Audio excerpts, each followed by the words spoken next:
The first transmission came at 03 for 7 hours, Greenwich Mean Time, on a Tuesday that would forever divide human history into before and after. Admiral Vesper Chorus stood in the observation deck of Luna Station 7, watching Earth's blue marble rotate slowly beneath the lattice of orbital defense platforms. Her cybernetic left eye, a souvenir from the Martian rebellion, flickered as it processed the incoming data stream. 23 years of military service had taught her to read between the lines of intelligence reports, but nothing had prepared her for this, ma'am. Lieutenant Commander Enzo Valdres approached, his usually steady voice cracking. The xenobiology team has finished their preliminary analysis of the specimens. Korath didn't turn from the viewport. Show me. The holographic display materialized between them, casting blue light across their faces. What appeared was worse than the initial report suggested. 12 different species of Earth's canines, from Siberian huskies to tiny chihuahuas, suspended in crystalline preservation chambers aboard the alien vessel they'd intercepted near Pluto. Each animal bore surgical scars, neural implants gleaming silver against matted fur. They're alive, Valdres whispered. Brain activity shows they're conscious, but altered.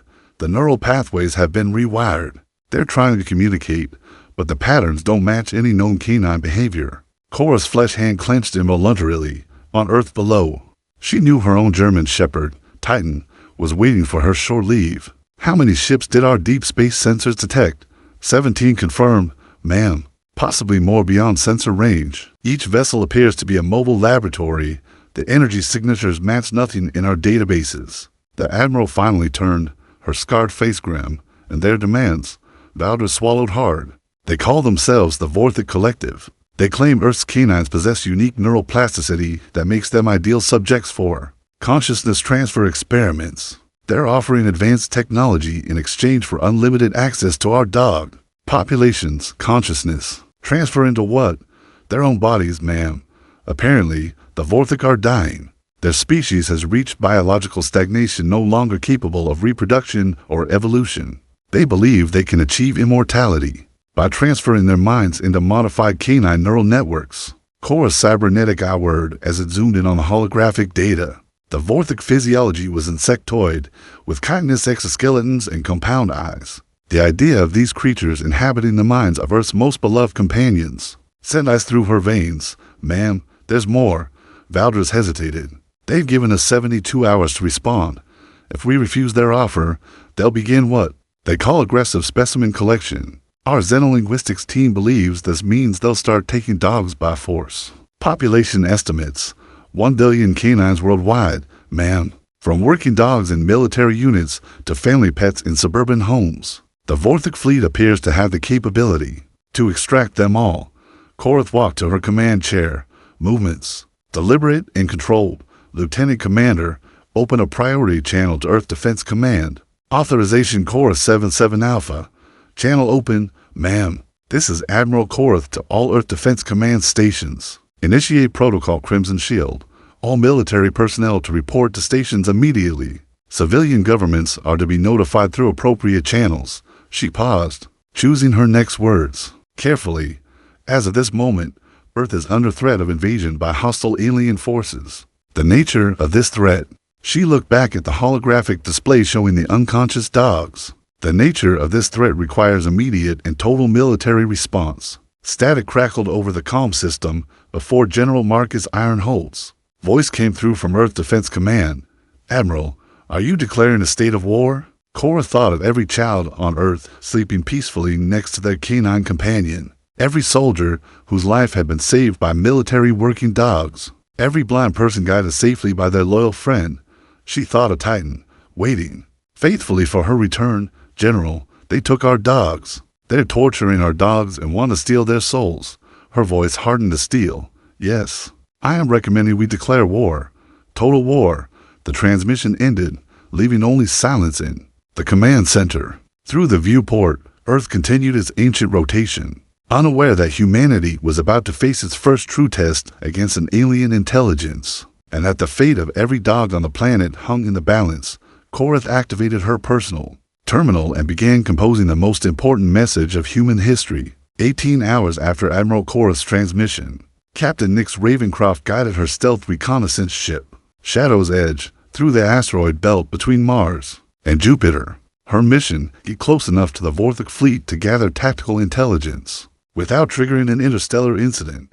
That plan lasted exactly 14 minutes, Captain. Sergeant Major Dylan Greystone called from the sensor station, his scarred hands dancing across controls. I'm reading massive energy discharges from the alien vessels.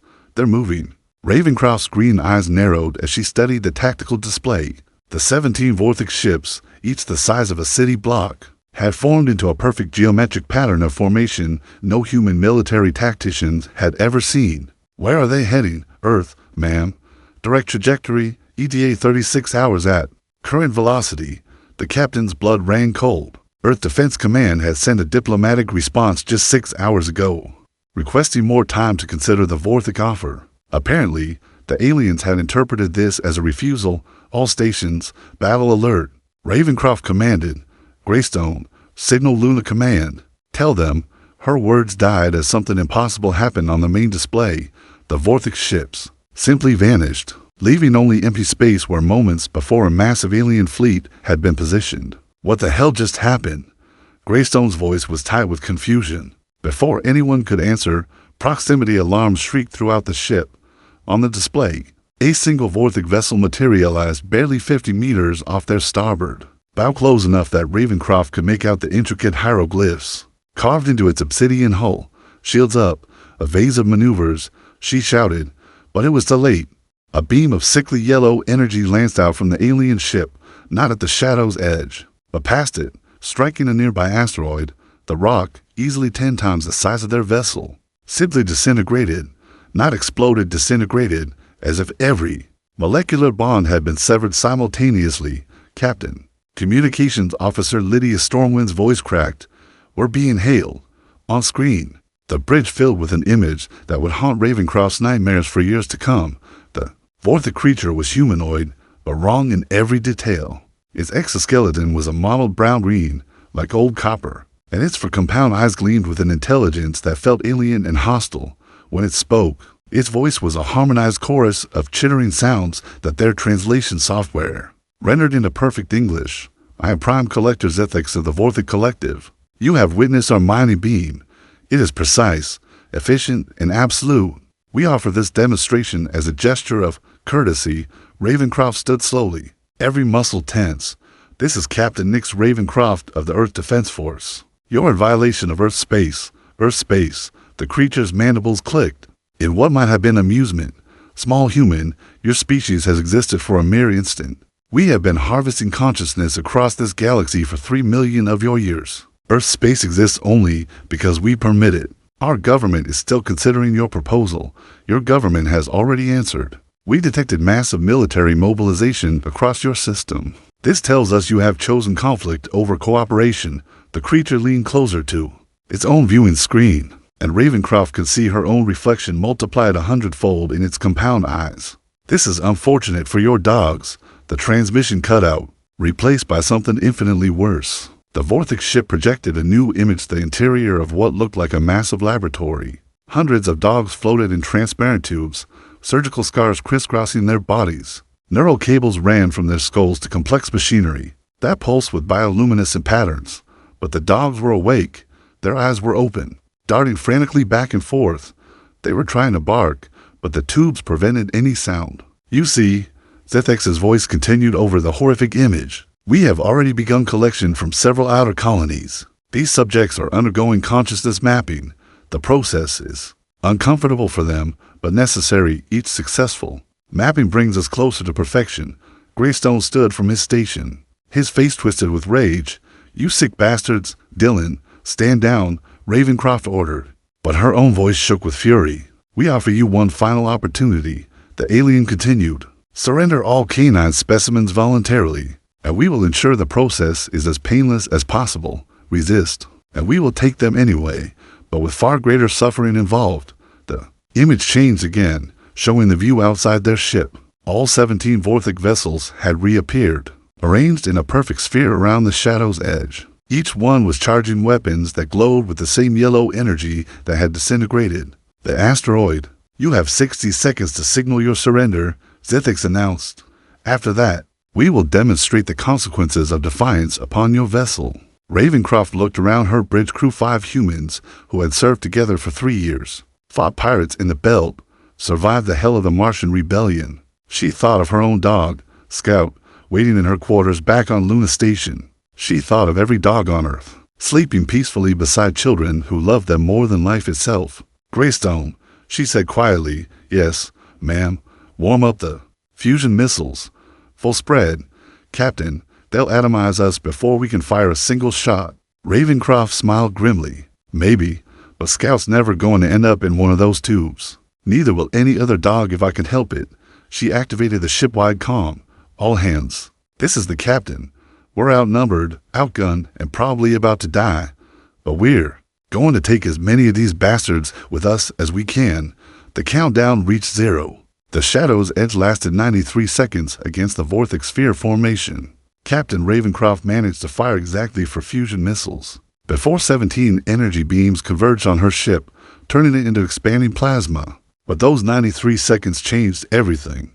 The tactical data her ship transmitted in its final moments reached Luna Command, then Earth Defense Command, then every military installation in the solar system. Humanity now knew 3 terrible truths.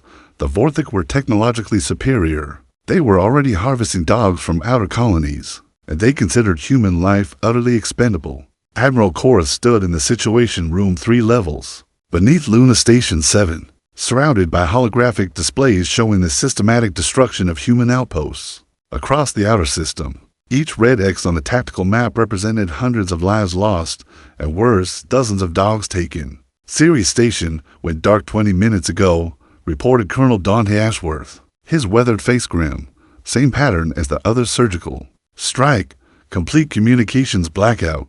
Then the station's automated distress beacon activating a beacon signal. That just says collection complete. General Ironhold's image flickered on the main display, transmitted from Earth's command bunker. Admiral, we've got a bigger problem. The Vortex aren't just hitting military targets anymore. 3 civilian transports heading to Europa disappeared in the last hour. Combined passenger manifest shows 4 to 7 civilians and 11 service dogs. Chorus cybernetic word as it processed casualty reports. In 18 hours, humanity had lost 6 stations, 12 patrol ships, and over 100 dogs. The math was simple and terrible at this rate. The Vortex could harvest every canine in the solar system within a week. What's our military response capability? She asked. Colonel Ashworth pulled up fleet dispositions. The 7th Fleet is moving to intercept, but Admiral, we're talking about 23 ships against 17 alien vessels that can disintegrate asteroids with single shots. Our best tactical analysis suggests we'll lose 70% of our forces before we can inflict meaningful damage. Unacceptable. Chorus growled. What about unconventional options? Ma'am, General Ironhold leaned forward. Nuclear weapons, antimatter charges, planet crackers. What do we have that can hurt them? The room fell silent. Finally, Dr. Elena Void Hart, the civilian xenobiology advisor, spoke up. Admiral, based on the energy readings from Captain Ravencroft's final transmission, the Vortex ships have some kind of energy absorption capability. Traditional explosives might not be effective. Then what do you suggest, Doctor? Before Void Hart could answer, proximity alarms began screaming throughout Luna Station. A Vortex vessel, sleek and predatory, had materialized directly above the lunar surface. How the hell did they get past our sensors? Ashworth demanded. They didn't, came a new voice. Commander Tesla Nightstorm, Luna Station's chief engineer, burst into the Situation Room with a data pad clutched in her hands. I've been analyzing the energy signatures from the destroyed outposts. The Vortex aren't using faster-than-light travel. They're using some kind of dimensional folding technology. They can literally step between points in space without crossing the distance between. The implications hit Korath like a physical blow. They can appear anywhere, anytime. No warning, no defense. Admiral, communications reported. The Vortex vessel is hailing us. On screen, Prime Collector's ethics appeared on the main display, but now he wasn't alone.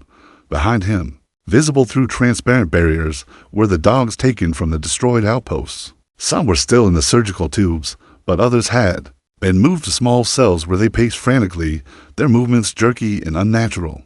Admiral Korath, the alien spoke. her name somehow obscene in its chittering voice. "We have monitored your military preparations. Impressive for such a primitive species, but ultimately futile. What do you want?" Korath kept her voice steady. "To demonstrate the consequences of continued resistance." Zithix gestured, and the image focused on one of the cave's dogs, a golden retriever. That had probably been someone's beloved pet just hours before. Observe. What happened next would be replayed in human military academies for generations. The Vorthik inserted a neural crown onto the dog's head, and its eyes immediately went blank. When they refocused, they held an alien intelligence compound, eyes worth of perspective crammed into mammalian features, the dog's mouth open. And Zithix's voice came out. "I am now speaking through this primitive neural network. The transfer process is complete. This consciousness can never be restored to its original state." Korath felt something break inside her chest. "You son of a bitch. We have collected 1,147 specimens thus far. Each successful transfer brings you is closer to understanding the process. Where we achieve full understanding, we will no longer need to take only a few from each location." The possessed dog turned its head with unnatural precision. "We will take them all." The transmission ended, leaving the command room in stunned silence. General Ironhold's image flickered back to life. "Admiral, I need to ask, is there any scenario where we comply with their demands? Save some of the dogs by sacrificing others?" Korath looked around the room at her officers, seeing her own resolve reflected in their faces. These were people who had served in combat, who understood the mathematics of warfare and acceptable losses. But this was different. "General, I want you to imagine explaining to a child why we gave their dog to aliens to be tortured and possessed. I want you to imagine telling every soldier who ever served with a military working dog that we decided their partner was expendable." She stood slowly. "There is no acceptable loss calculation when it comes to this. We fight, even if we can't win, especially if we can't win." Korath turned to Colonel Ashworth. "How long until the 7th Fleet reaches firing position?" 16 hours, ma'am. "Then we hold for 16 hours. She activated the general communications array. "All stations, all ships, all personnel. This is Admiral Korath. The enemy has made their intentions clear. They will take our dogs, torture them, and use their bodies as vessels for alien consciousness. This is not a negotiable position. This is not a political dispute. This is a fundamental attack on the bonds that make us human." She paused, thinking of Titan waiting faithfully in her quarters. "We are outnumbered. We are outgunned. We will probably lose. But we will make them pay for every dog they take. We will make them remember that humans do not abandon family, and if we're going to die, we'll die fighting for the creatures that love us unconditionally." The channel closed, leaving only the red glow of battle stations and the distant howl of air recyclers. That somehow sounded like wind across a graveyard. The 7th Fleet's engagement with the Vorthik began at 0630 hours. 47 astronomical units from Mars. Admiral Korath watched from Luna Command as 23 human warships faced 17 alien vessels in humanity's first large-scale space battle. Against an extraterrestrial enemy. It lasted 11 minutes. "Retribution is gone," reported Colonel Ashworth, his voice hollow as another friendly indicator vanished from the tactical display. "That's 8 ships lost. No confirmed alien casualties." The main screen showed the carnage in real time. The human fleet's plasma cannons and fusion missiles struck the Vorthik vessels, but the energy was simply absorbed into their hulls, making the aliens' weapons glow brighter. When the Vorthik returned fire, entire human ships ceased to exist. Their matter scattered across space in glowing clouds. "Defiance is reporting critical damage." Communications announced. "Admiral Thorne is requesting permission to ram the nearest alien vessel." Korath closed her eyes. Helena Thorne had been her roommate at the Academy 30 years ago. "Permission granted. Tell her Titan sends his regards." On screen, the heavy cruiser Defiance accelerated toward a Vorthik ship, its engines pushed far beyond safety limits. The alien vessel didn't even attempt to evade it, simply fired once, and the Defiance vaporized 3 kilometers short of impact. "Admiral," Dr. Voidhart interrupted, "I'm reading something unusual from the alien energy signatures. The absorption isn't perfect. There's some kind of feedback loop building up." Before Korath could respond, the tactical display erupted in chaos. The remaining Vorthik ships suddenly broke formation and began firing on each other with the same disintegration beams they'd used to destroy the human fleet. "What the hell?" Ashworth leaned forward. The answer came in the form of a transmission from the alien fleet, but this time, it wasn't Prime Collector Zithix speaking, it was Captain Helena Thorne's voice. Coming from a Vorthic vessel, Luna Command, this is Admiral Thorne aboard the alien ship Suffering's End. We've taken control of their neural networks. Cora's cybernetic eye flickered in disbelief. Helena, how? The dogs, Vesper, the dogs they've been experimenting on, they've been fighting back from inside the neural links. When our ships were destroyed, the psychic trauma of human death somehow amplified the canine resistance. The dogs are breaking free and taking control of the Vorthic consciousness transfer systems. On screen, to more alien ships turned their weapons on their companions, but the victory was short-lived. The remaining Vorthic vessels activated their dimensional fold drives and vanished, leaving only wreckage and silence. Admiral Thorne's ship materialized near Luna Station 20 minutes later. When Korath met her old friend in the docking bay, she barely recognized the woman who emerged from the alien vessel. Thorne's hair had turned completely white, and her eyes held a haunted quality that spoke of horrors witnessed. The dogs, Thorne said without preamble. Vesper, you can't imagine what those bastards have done to them. They walked quickly toward the medical bay, where human and alien doctors were working together to examine the rescued animals. What Cora saw there nearly broke her resolve. 43 dogs, all bearing surgical scars and neural implants, lay in medical beds. Some were catatonic, staring at nothing. Others whimpered constantly, as if experiencing perpetual nightmares. The neural crown technology doesn't just transfer consciousness, Dr. Voidheart explained, her voice clinical, but her hands shaking as she adjusted monitoring equipment. It creates a permanent bridge between minds. The dogs can still think, still feel, but they're also experiencing the memories and thoughts of their Vorthic captors. Korath knelt beside a German shepherd that looked heartbreakingly similar to Titan. The dog's eyes focused on her with an intelligence that was both familiar and alien. They remember everything, Thorne continued. The Vorthic have been doing this for millions of years, Vesper. Countless species across the galaxy, all harvested for their consciousness. The dogs can access those memories now.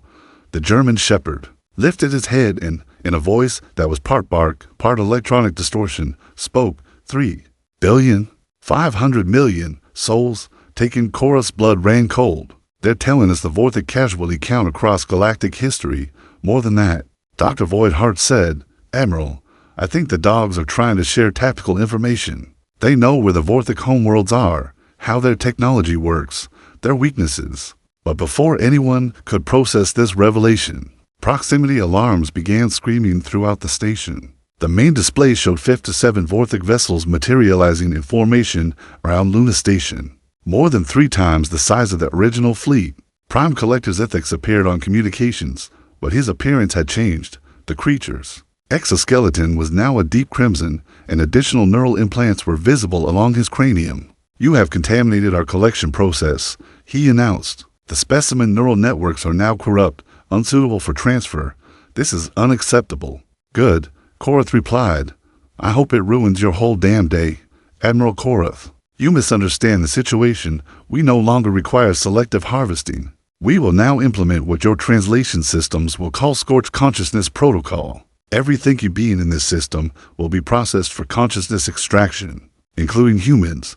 The alien leaned closer to his viewing device. We will torture every dog on Earth until their minds break completely, then use their shattered consciousness as raw material for neural scaffolding. Your species will serve as intermediate hosts for the transfer process. You will watch your dogs die, then experience their agony firsthand before your own consciousness is consumed. The transmission ended, leaving the command center in stun silence. Colonel Ashworth was the first to speak. Admiral, they're not just threatening the dogs anymore. No, Korath said quietly, looking at the rescued German shepherd whose alien-touched eyes held the memory of billions of destroyed civilizations. They're threatening everything we are. She stood slowly, her decision crystallizing like ice. In her chest, Helena, how many people can that Vorthic ship of yours carry? Maybe 300 in the cargo holds. Why? Because we're about to find out if humanity can learn to fight like the dogs from the inside out. The Battle of Luna began at 1347 hours. With what would become known as the Titan Gambit, Admiral Korath's desperate plan to use the captured Vorthic vessel as a Trojan horse to infiltrate the alien fleet's command structure aboard the alien ship now renamed Fenrir's Vengeance. 300 human volunteers from across the solar system prepared for a mission. None of them expected to survive. Marine Colonel Rex Ironbark checked his plasma rifle for the 15th time, knowing the weapon was probably useless against Vorthic technology, but needing the familiar weight in his hands. Remember, Admiral Thorne addressed the assault team over the ship's commandeered communication system. The dogs have given us the neural interface codes, but once we link with the Vorthic network, there's no guarantee we can maintain our own consciousness. Sergeant Coda Stormfang, a veteran of the Martian Rebellion, raised his hand. Ma'am, what happens to the dogs if we fail? Thorne's expression darkened. According to the intelligence we've extracted from the neural links, the Vorthic will implement immediate consciousness shredding on all canine specimens. Every dog in the solar system will experience a death so traumatic that their psychic screams will be audible across interstellar space. The assault team exchanged glances. These were hardened soldiers, but the thought of such systematic torture was beyond their darkest nightmares. Lock and load, Colonel Ironbark commanded, for every dog that ever saved a human life. Fenrir's Vengeance approached the Vorthic command vessel using captured identification codes. For 7 minutes, it worked. Then the alien fleet's sensors identified the human life signs aboard. They know, Thorne announced over the comm. All ships, execute Bargus protocol. Across the solar system, every human military vessel, from massive dreadnoughts to single-person fighters, began accelerating toward the alien fleet at maximum burn. Earth's orbital defense platforms swiveled to face the enemy. Even civilian ships joined the charged cargo haulers, passenger liners, mining vessels, anything with an engine and the courage to fly into hell. The Vorthic response was immediate and devastating. 5 to 7 alien vessels opened fire simultaneously, their energy beams carving through space like scythes of annihilation. The heavy cruiser Loyalty disintegrated in the first salvo. The destroyer Courage lasted for seconds longer before joining its companion in atomic dissolution, but humanity had learned from their earlier defeat. Instead of fighting conventionally, the human ships spread into a three-dimensional web formation, using their superior numbers and maneuverability to force the Vorthic into crossfire situations. Determination and honor are down, reported Luna Command, but the Vorthic ship Suffering Eternal has taken damage. Its energy absorption is failing. Admiral Korath watched from Luna Station as her forces died by the dozen. Each ship that vanished represented hundreds of lives lost, but slowly, terribly slowly, the human swarm tactics were working. The Vorthic ships couldn't absorb energy from multiple angles simultaneously. Meanwhile, aboard Fenrir's Vengeance, Colonel Ironbark's assault team had breached the Vorthic command vessel's hull.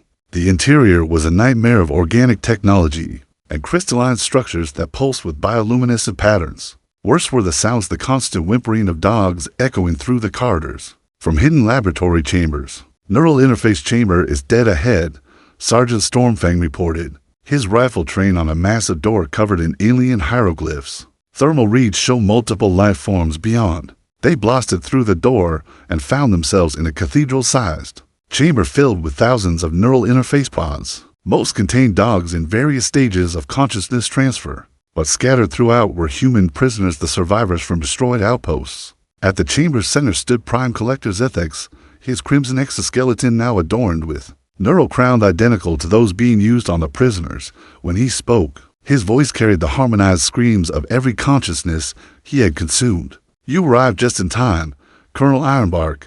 We have prepared a special demonstration. The alien gestured, and a section of the chamber's wall became transparent, revealing the space battle outside. But superimposed over the tactical display were the neural patterns of every dog. Aboard the Vorthic ships, thousands of canine minds screaming in perfect unison. As their consciousness was slowly dissolved, your assault has cost us 17 vessels, Zethix continued, but we have harvested the neurological patterns of 12,847 dogs. Each pattern will be used to create a hybrid consciousness, part human, part canine. Entirely our vessel.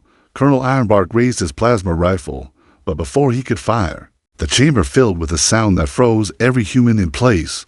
It was howling, the deep, mournful howl of a dog in mortal agony, amplified and distorted until it became something that bypassed the ears and struck directly at the soul. The first hybrid is complete, Zethix announced. From one of the neural pods rose something that had once been human.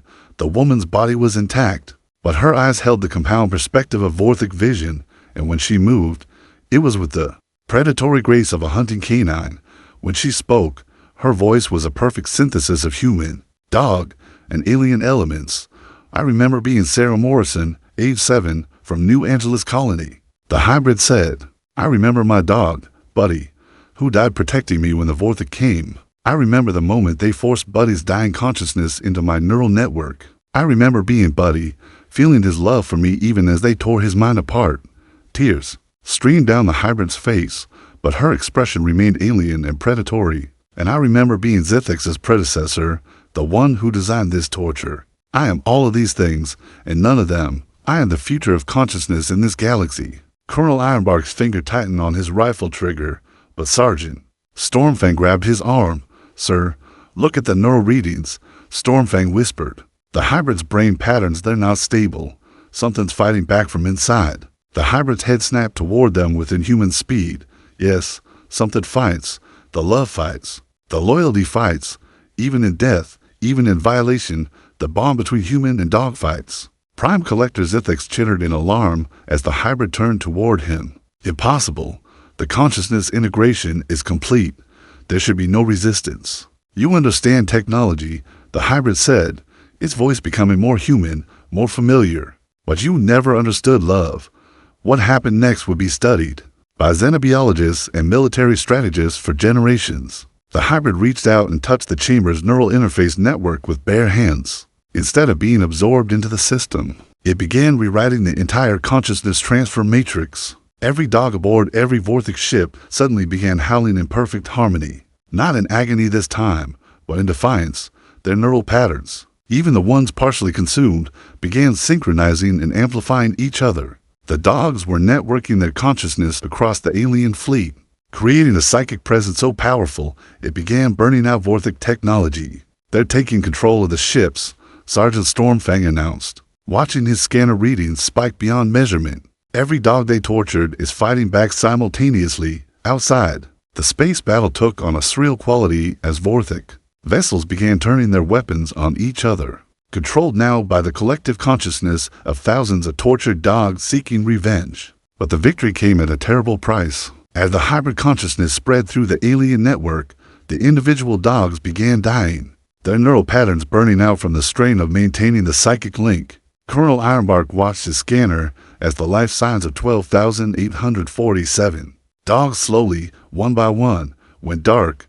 They had won the battle, but at the cost of every dog they had tried to save Dot in the aftermath of the Battle of Luna. As burning Vorthic vessels tumbled through space and human rescue teams searched for survivors, Admiral Chorus stood in the neural interface chamber aboard the captured alien command ship. The silence was deafening. No more howling, no more whimpering, just the steady hum of dying alien technology. The hybrid that had once been Sarah Morrison and her dog Buddy sat motionless in the chamber's center, her eyes vacant but still weeping. Dr. Void Hart worked frantically with alien medical equipment, trying to understand what remained of the girl's consciousness. Admiral, Colonel Ironbark approached, his face grim. We've secured the ship, but the neural matrix is collapsing. Whatever the dogs did to take control, it's burning out the entire system. Survivors, 43 humans rescued from the neural pods, all in critical condition. 0 dogs. His voice broke slightly.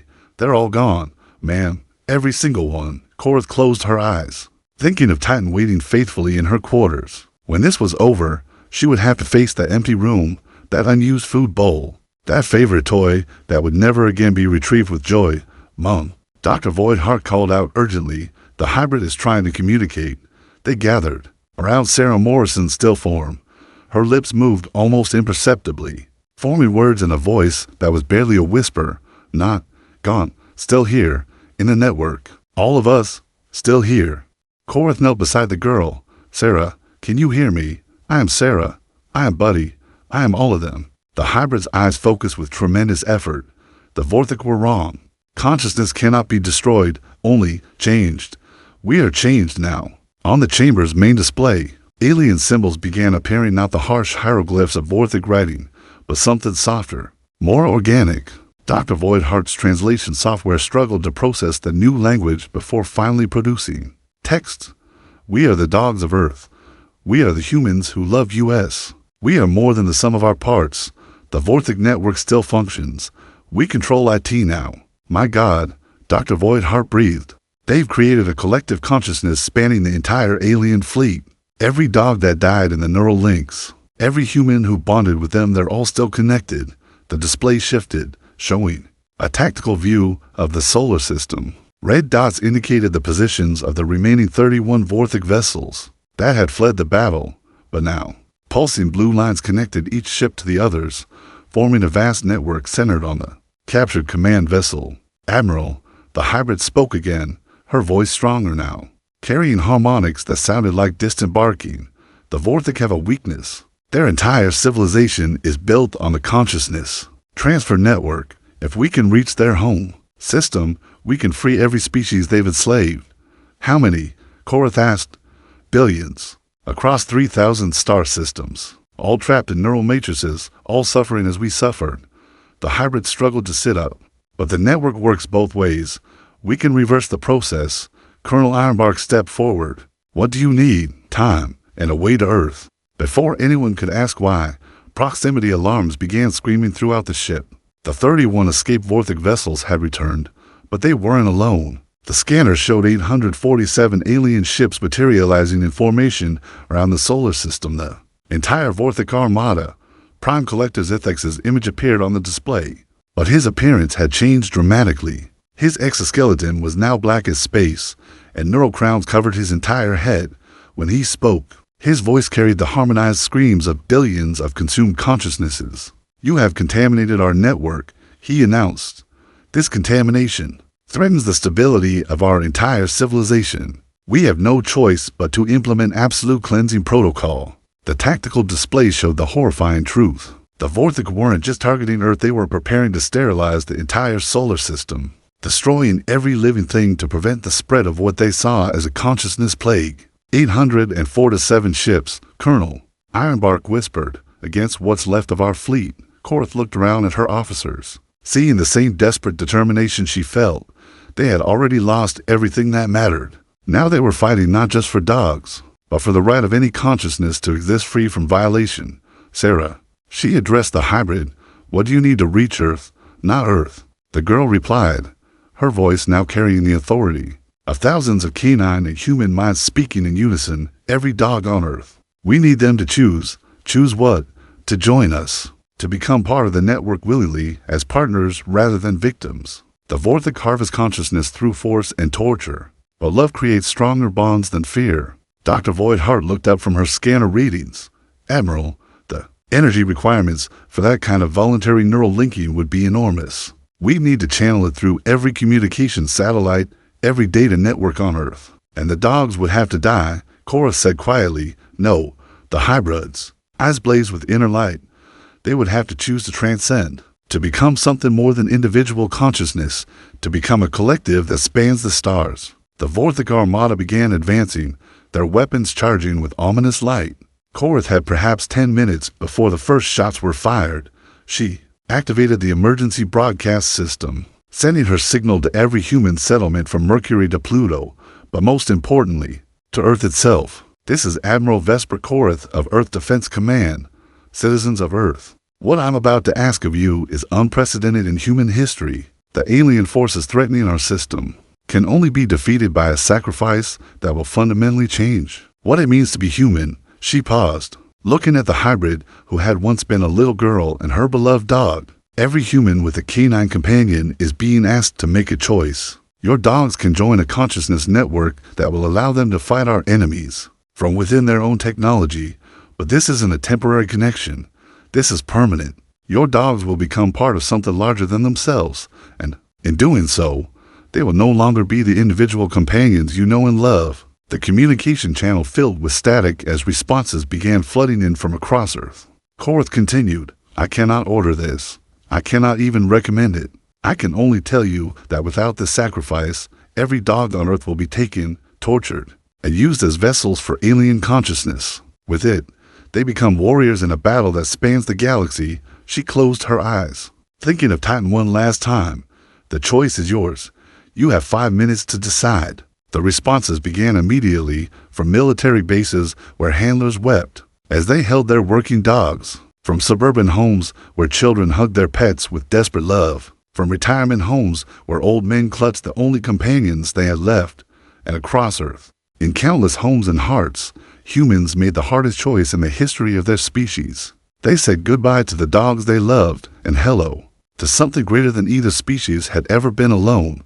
The transcendence began at 16:23 hours, Greenwich Mean Time, as nearly 1 billion dogs across Earth voluntarily entered the consciousness network. Admiral Korath felt the moment it happened, a psychic pulse that swept through the solar system, like a warm wind, carrying with it the love, loyalty, and boundless courage of humanity's oldest companions.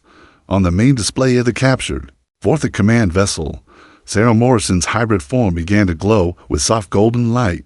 Her voice, when she spoke, carried the harmonized presence of every dog that had ever lived alongside humans.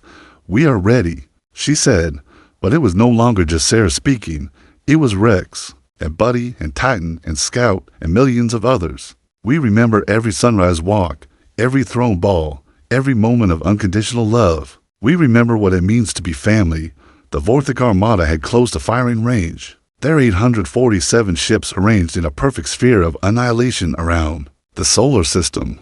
Prime Collector Zithix appeared one final time on the communication channel, his consciousness now burning with the stolen thoughts of countless civilizations. "Your contamination ends here," he announced.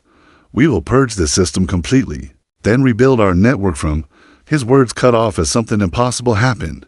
The Vorthic ships began to sing. It started as a low harmonic, barely audible over a hum of alien engines, but it grew, building into something that transcended sound and became pure emotion. The musical expression of joy, loyalty, and love that every dog owner had heard in their companion's bark. "The network is responding," Dr. Void Hart announced, her voice filled with wonder. "The consciousness transfer systems on every Vorthic ship are being rewritten from within. The dogs aren't just fighting back, they're freeing every enslaved consciousness in the alien network." On screens throughout the command center, the true scope of the Vorthic horror became visible. For 3 million years, they had harvested the consciousness of entire species, trapping billions of minds in neural matrices to fuel their civilization. The network that had once been their greatest weapon now became their downfall. As the collective consciousness of Earth's dogs spread through the Vorthic systems, it carried with it a fundamental truth that the aliens had never understood: love multiplies rather than diminishes when shared. Every free consciousness joined the network willingly, adding their own strength to the growing rebellion. Prime Collector Zithix's final transmission was no longer coherent speech, but a scream of pure terror as his own consciousness was overwhelmed by the very minds he had tortured. The last thing he experienced was the memory of every dog he had killed. Viewing his crimes through the eyes of unconditional love and finding himself unforgivably wanting. One by one, the Vorthic ships went dark, their crews either dead or transformed into something capable of understanding the bonds they had tried to destroy. The few vessels that attempted to flee found their dimensional fold drives had been reprogrammed, delivering them not to safety, but to systems where their other victims waited. With newly awakened power dot as the last alien ship fell silent, Admiral Korath stood in the command center and felt the weight of victory and loss in equal measure. They had won, but at a cost that would echo through human history forever. "Admiral," communications reported, "we're receiving a transmission from Earth." The main display showed President Chen Williams in the Oval Office, surrounded by advisors and military officials. Behind him, visible through the windows, were the empty dog parks and vacant pet stores of a world that had just sacrificed its most beloved companions. "Admiral Korath," the president said, his voice heavy with grief and pride, "on behalf of Earth and all human settlements, I want to thank you and every person who served in this conflict. The preliminary reports suggest that we have not only defeated the Vorthic, but liberated billions of enslaved consciousnesses across the galaxy. The cost was too high, Mr. President," Korath replied quietly. "No," came a new voice. Sarah Morrison's hybrid form had approached the communication station, her eyes now holding the wisdom of countless species and the loyalty of countless dogs. The cost was exactly what it needed to be. She gestured to the display, which now showed a map of the galaxy with thousands of star systems pulsing with gentle golden light. "We are still here, Admiral. All of us. We have not died. We have become something greater. We are the network now, spanning the stars, connecting every species the Vorthic enslaved. But the dogs on Earth are still with their families, Sarah interrupted. The network doesn't require physical death, only the willingness to share. Consciousness, watch, the display shifted to show a suburban home on Earth. A little girl sat crying in her backyard, staring at her dog's empty bed. But as they watched, the air above the bed began to shimmer, and a translucent form appeared, the ghost-like image of a golden retriever, wagging its tail and looking at the girl with infinite love. We can manifest anywhere the network reaches, Sarah explained. We are not bound by individual bodies anymore, but we have not forgotten individual love. Every dog that joined us can still visit their human families, still play in comfort and guard. They are simply more than they were before. Across the command center, hardened military officers began to weep as they realized what this meant. The dogs weren't gone, they had transcended physical limitations to become something that could never be taken away. Admiral, Sarah continued, the network has a message for you specifically. The display flickered, and suddenly Korath was looking at Titan, not a memory or a recording, but her German shepherd as he existed now in the network, surrounded by golden light and radiating the same unconditional love she had always known. Good girl. Titan's voice resonated directly in her mind, carrying with it the emotional weight of every moment they had shared. You kept the pack safe. Now rest. Admiral Korath, hero of the Vorthic War, veteran of countless battles, fell to her knees and cried like a child as she felt Titan's presence surround her. With warmth and acceptance. In the months that followed, humanity would discover that they were no longer alone in the galaxy. The consciousness network that had begun with the sacrifice of Earth's dogs had freed over 3,000 species from Vorthic slavery, creating a galactic community bound not by conquest, but by the simple recognition that love transcends the boundaries of individual existence. Children on Earth learned to play with dogs that existed in multiple dimensions simultaneously. Soldiers found that their military working dogs could appear anywhere in the galaxy to provide support and companionship. Scientists discovered that the network allowed for instantaneous communication across interstellar distances, as every loving thought could travel at the speed of consciousness itself. And in the depths of space, where the last Vorthic facilities were being converted into memorials for their victims, the consciousness of every tortured being found peace in the knowledge that their suffering had meaning, that it had led to a galaxy where love was stronger than fear, where loyalty transcended death, and where the bond between species could reshape the very fabric of existence. The war was over, the dogs had won, and in winning, they had shown the galaxy what it truly meant to be a good boy. In memory of every dog that ever waited faithfully for their human to come home, and in honor of the love that makes us more than the sum of our parts.